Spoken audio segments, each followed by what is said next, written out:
Puerto Rico, 100% without power. Puerto Rico Governor Ricardo Rossello said Maria is the most devastating storm to hit the island this century, if not in modern history.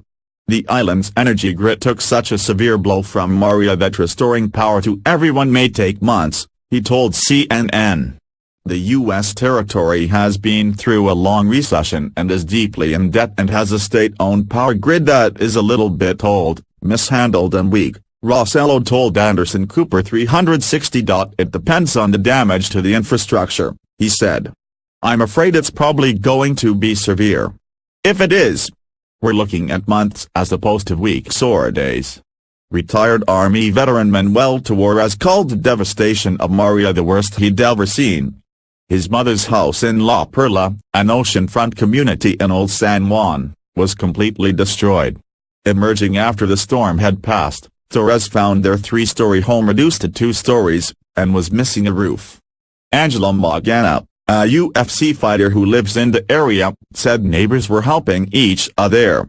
We need cleanup, water, food, and generators, she told CNN.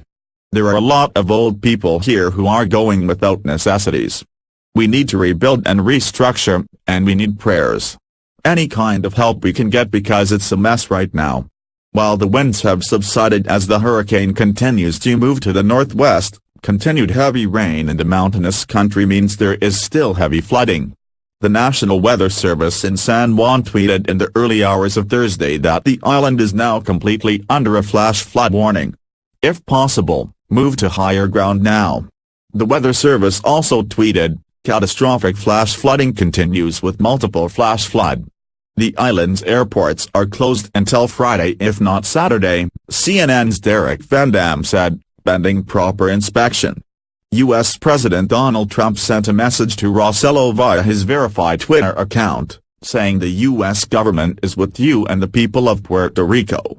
Stay safe.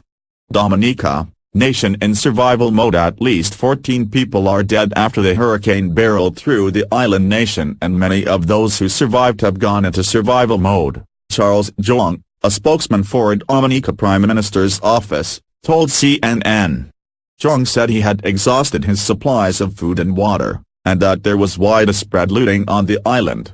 The spokesman said he has been through hurricanes Hugo, Gilbert, Lenny, and many others in St. Kitts, but being in Dominica for Maria was the most horrifying experience. Jong said the island's Prime Minister, Roosevelt Scarrett, is homeless, and is bunking up in an area called Street Romant. He added that Scarrett is considering moving into the state house where the president lives. For the island's 73,000 residents, there are urgent needs for water, food and medical equipment. The need is great, Fillmore Mullen, head of Antigua and Barbuda's National Office of Disaster Services, said. Damage is severe and widespread. We know of casualties, but not in detail. We've heard of many missing, but we just don't know much at the moment. A flight Wednesday over the island nation revealed that the storm showed no mercy. CNN saw thousands of trees, snapped and strewn across the landscape, the island stripped of vegetation. CNN also saw evidence of dozens of landslides, although not in population centers. The usually blue-green seas in many places are now a muddy brown from the earth swept down hillsides and into the water.